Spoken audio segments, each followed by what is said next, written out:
Welcome everyone. My name's Ron Kruszewski. I'm chairman and CEO of Stifel. Nick, I don't know if you can see me. I see the slide, but if you can Yes, see me, yes, go back one, yep. Nick, before we start. And I'd like to welcome everyone to our NextGen Investor webinar. We're featuring the Thompson sisters, which soccer royalty, if you will. At least that's how I think of them. Stifel ambassadors, and I'm excited for them to be able to speak to all of you. I'm joining you from our top advisor summit, which we're somewhere in Alaska here, and so I apologize for the casual attire, but it's hard to wear a suit in Alaska. I'm joined with Tom Lee, who runs products, and we've had intermittent internet. So if we lose you, Nick, you're in charge, okay? But what I wanted to do was just kick this off quickly, tell you a little bit about Stifel, and then we're gonna get going. All right. So first of all, Stifel, our tagline is where success meets success. We're a very successful company. I'm talking to the next generation of success on this call. There's hundreds of you on this call, and we appreciate you taking the time to listen. I have a quick overview of Stifel and then a message for you. Then I'm going to hand it to Nick. So Nick, let's just roll this. So first of all, Stifel is one of the oldest firms in the country, and I think it might be the oldest firm, headquartered west of the Mississippi, which we're based in St. Louis, Missouri. So Stifel was founded in 1890 and traces his lineage actually back to Stifel Nicholas and Company in St. Louis, Missouri. Interestingly, the company's always been on Broadway in St. Louis. So those of you that are familiar with St. Louis will know it's downtown St. Louis. So there's a lot of history with the firm. And when you think about all the things that have happened in the world, let alone financial services since 1890, that's quite a lineage. So we're celebrating our 135th anniversary this year. I became CEO, to introduce myself quickly and go to the next slide. I became CEO in 1997. I'm a graduate of Indiana University, have a background in finance. I never admit that I was a CPA at one time, but I was, and joined the securities industry in the early 80s and became CEO of Stifel in 1997. So I've been in my seat for 28 years now. As I said, Stifel was founded in 1890. We have about 10,000 associates, we like to say. We manage over 500 billion in client assets. That's on the wealth management side. On the institutional side, which if you want to understand what I mean by institutional, just think of we're sales, trading, research, both equity and fixed income. To give you a sense, Stifel is a middle market firm. So the big firms like Morgan Stanley and Goldman, will deal with very large global companies. But Stifel, as you can see in the middle of the slide, was the number one firm for equity deals, under 1 billion in market cap. So we're a middle market firm. And we not only in equities, but if you drive by most K-12 schools or institutions in the country, Stifel most likely financed that institution. We're the number one uh, financer of K-12 education, as well as economic development. So we have a big public finance department. Well, 15% of all national negotiated public finance deals is underwritten on a Stifel desk. Where we are big in the venture space. We hired a number of people from SVB back when they had their difficulties. So we're also in the venture space, and where we are a large shop in terms of advising companies on M&A. We look at our business in three segments. Wealth management, I talked about. We are a bank holding company. So we have a $40 billion bank that helps people on the liability side of their balance sheet. And I just described the institutional group. So we summarize it by saying we're a very strong capitalized firm, $5 billion of equity on a very strong balance sheet, long-term leadership. I guess I just point to myself to do that. And we're one of the top research firms in the country. We follow over 2,000 companies globally. So the next slide will just show you our growth, which has been substantial. When I joined the firm, the revenues of the company were 100 million. We've done a series of acquisitions and organic growth. This year we'll probably exceed 5 billion in revenue, up from 100 million in the last 28 years. So, when I just next slide, I'll just say that, Stifel was founded in 1890, but, probably my ego talking and a brief history of time. I think of everything as 97, as to, my tenure at Stifel. So what I like to talk about is just that we're a growth company, and people don't really usually correlate financial services companies with growth companies. But I'll show you on the next slide that I remember when I started at Stifel, our market cap was $40 million. So we were a public company with a $40 million market cap. And this year, we hit 12 billion in market cap. And so you can see our growth in market cap. But importantly, it's not just growth in market cap. You can grow by just combining a bunch of firms, and your stock price won't do much.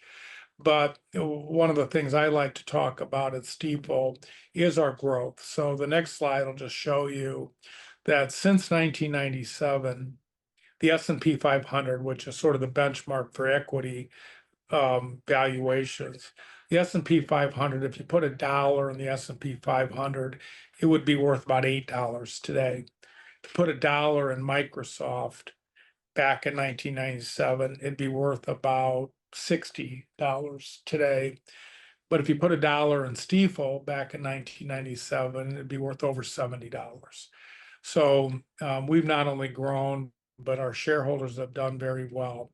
And so that's a brief overview of history. Before I hand it to Nick, I have one message that I want to say to all the people. I get asked this all the time, and they'll say, what's your best advice as a young person getting in the investing world?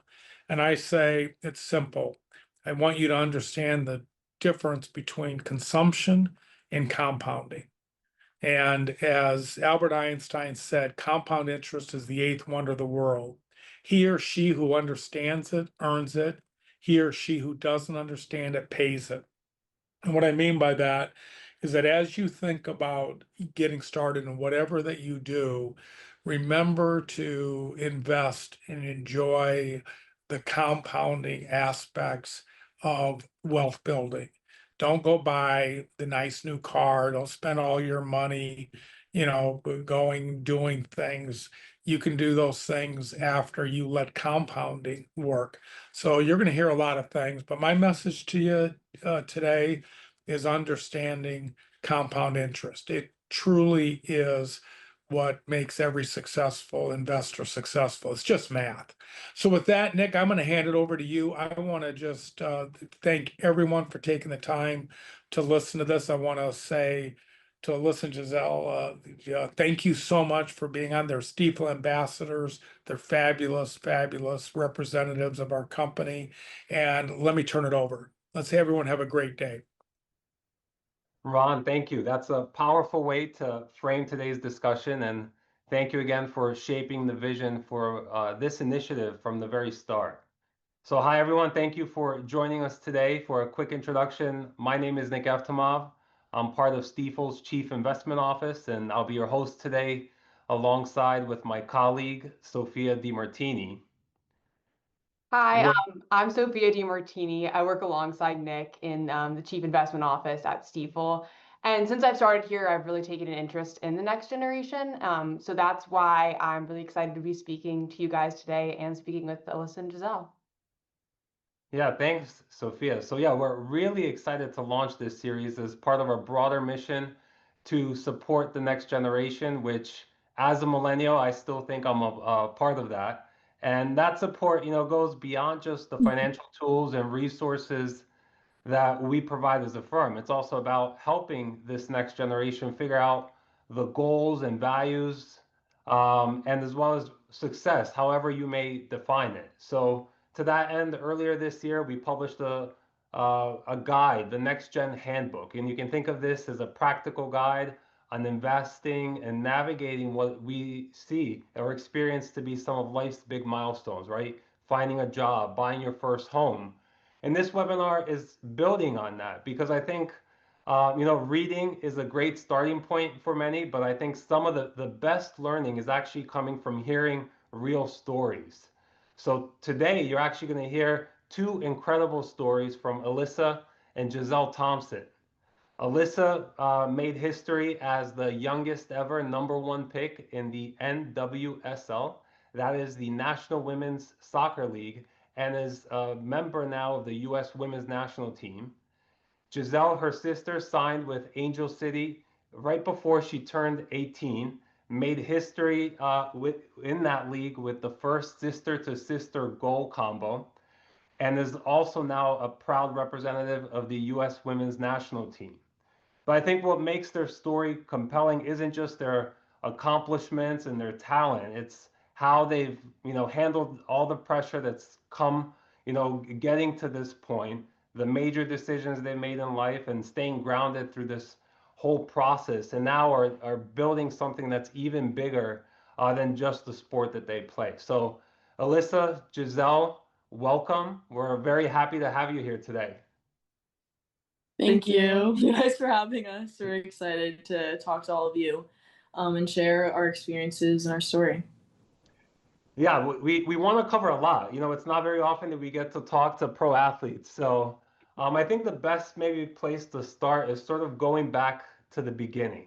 And I think, everyone, including myself, plays sports as kids, and a lot of us dream maybe for a tiny bit that, hey, you know what, one day we can become pro athletes. So for me, I played a lot of basketball, soccer. I remember Cristiano Ronaldo was sort of starting to get famous, and I'd watch him and go in the backyard, try to copy a lot of his tricks. But I think you can guess from my seat, I didn't have a future in any sport. So I'm curious for you. What was your childhood like? What sports were you drawn to, and how did soccer eventually start to gain more attraction for you?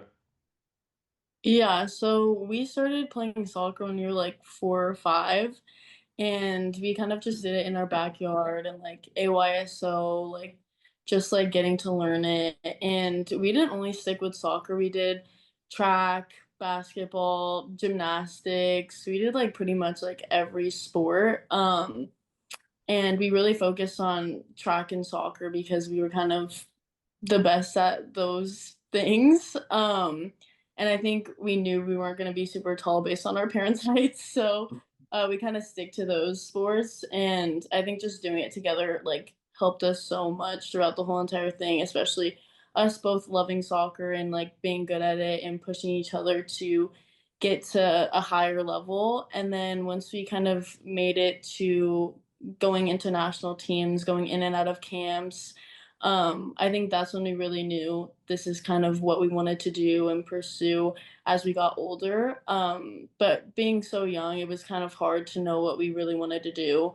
So like I think doing it together was like really important for like this whole entire process and journey that we kind of been going through. For sure, it was really fun being able to just be with Gisele and do this together. I think it's super important that we were able to like try everything before we really stuck to soccer, and eventually like it became our passion.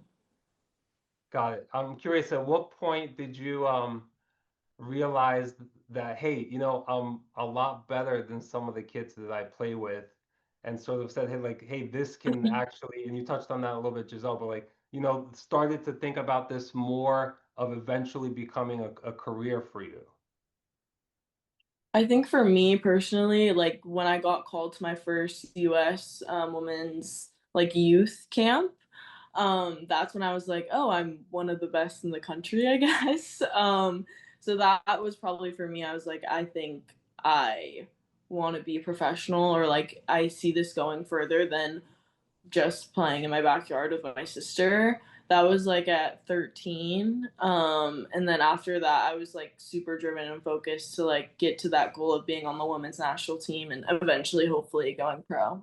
Yeah, I would say the same for me. And growing up, I would always play up with Alyssa. So I think I kind of knew I was already getting the exposure to playing at like a higher level, and then getting called into like the youth national team camps. It kind of made me realize maybe this is something that I want to do like later on in life. And I think it was something that I really wanted to focus on, and like I had a strong passion for it. And I assume, obviously, family was a very big part of this, right? So when I think about sort of my journey, some of the most important values that I picked up weren't so much things that my parents said, right? Every parent's going to tell you, hey, do this, do good, try your best. But it was sort of watching them do different things. Like, for example, work ethic for me is like, I know my father, as an example, never missed a day of work. So it's like, hey, I know I'm going to school if I'm sick or not, right? So I'm curious, what are maybe some of the values or examples that you saw from your childhood that have stuck with you and you think sort of helped shape who you are today, but also especially in your path and your journey to get to where you are? I feel like what you said, like never having a day off, not having a day off, but like even if you didn't want to do it, like always putting 100% effort in. Like I know there was a lot of times where me and Alyssa were tired or we didn't want to go to practice, but our dad really pushed us into making us want to be the best soccer players in the world. And he knew if we wanted to be the best, we had to give it our all, no matter if we didn't want to do it. But I also think it made it so much easier to have Alyssa because there was somebody else that we could do it with, and it wasn't just being by ourselves or being alone. It was like us going through it together, which was super helpful and like pushing ourselves because she was obviously like one of the best athletes, and her pushing me made me an even better athlete. So that was something that was really important, and like making sacrifices, which was really hard. Like I know we always wanted to go to like birthday parties or like a sleepover or hangout, and we would have to miss it just to like play a game or like get more practice in, which was very hard in the moment, but in the like long term it was so helpful for us, and I think it grew us as athletes and people. Yeah, and I think that definitely came from our parents. Like they had to sacrifice so much for us to be in the position that we are, like driving us 2 hours to training every week, driving us to games. Like they sacrificed a lot of their time too, and I think that helped us feel a little bit more like they're doing so much for us, like we want to put everything that we can into it. And that I feel like that also made us like into the players and people that we are today. Yeah, that's amazing. And it sounds like when I'm gathering, and I have a brother that's 6 years younger. So for me, it's like, hey, he sort of looks up to me, but it sounds like maybe you sort of help each other out. So I'm curious, if we fast forward and all of a sudden, you're having to decide going pro, which team to sign with, joining the national team, brand deals. What was that decision sort of like? Was it you and like Alyssa and Gisele bouncing off each other and say, hey, what do you think? Or who else? I assume your family and others sort of help guide and steer you because at that age, I know like trying to decide what college you're going to go to, what career you're going to have, it's not really clear, and you're having to make a lot of big decisions. Yeah, it was definitely hard. I was the first one to do it. And I think in that moment, Giselle and I were both committed to Stanford. And we, for the longest time, like our dad had a plan, like go to this high school, then go to Stanford, and then like go pro. And we were just following that plan. And then this opportunity came about. And honestly, it was something you had to think about because this was like not a lot of people had done it at the time. And obviously this is my dream job. Like I love being on a team, and I wanted to be a professional athlete.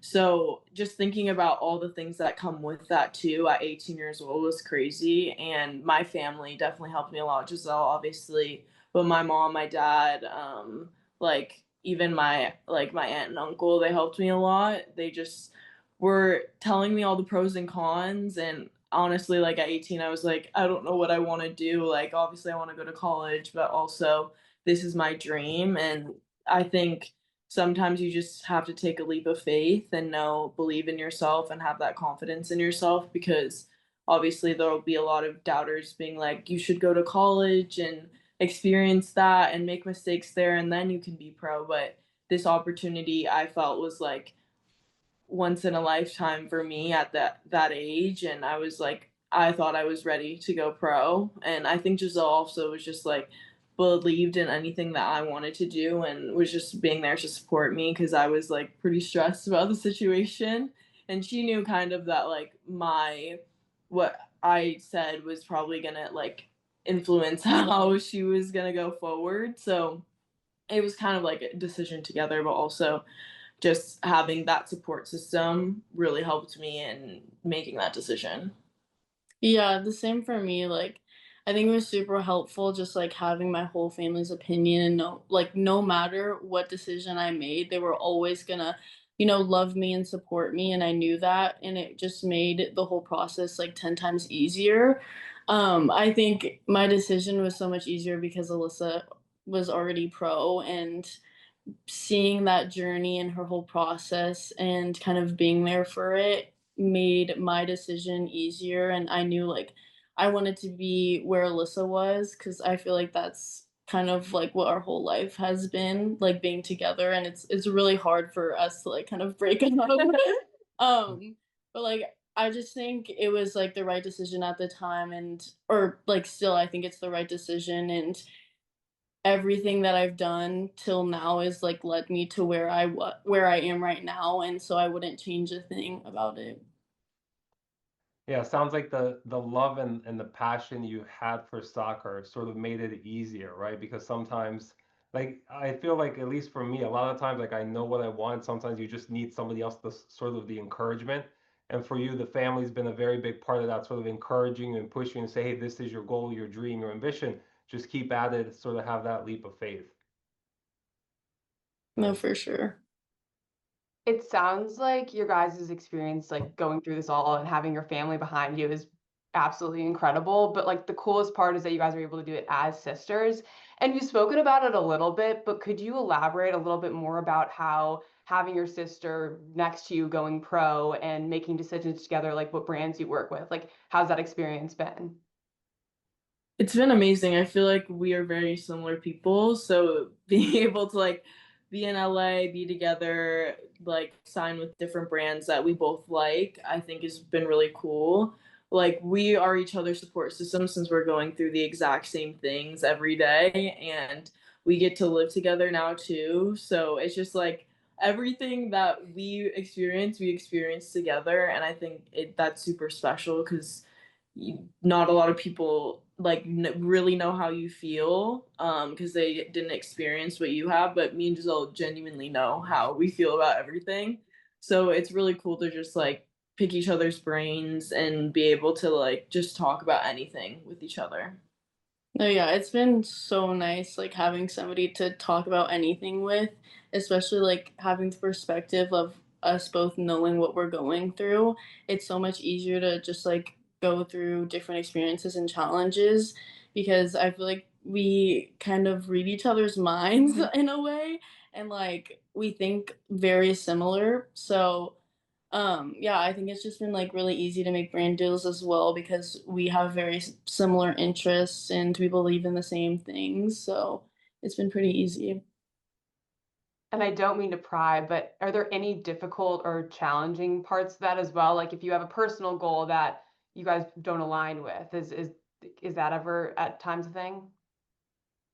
I feel like not really. Like we pretty Good, much like that's a have good the same. answer. Yeah, we pretty much have like the same alignments, and like yeah, we both want like obviously to be the best. Yeah, the best. And I think being in different positions is really helpful. Like we're not competing against each other. We're just like cheering each other on, and like we want to be on the same field together, and not apart. So I think that has also been really helpful. Just like being in different positions. Yeah, I also think it's easier that she's like the older sister, so she can like go through things before I do, so I can learn from her like experiences. And like I feel like you make a lot of decisions and I like will follow.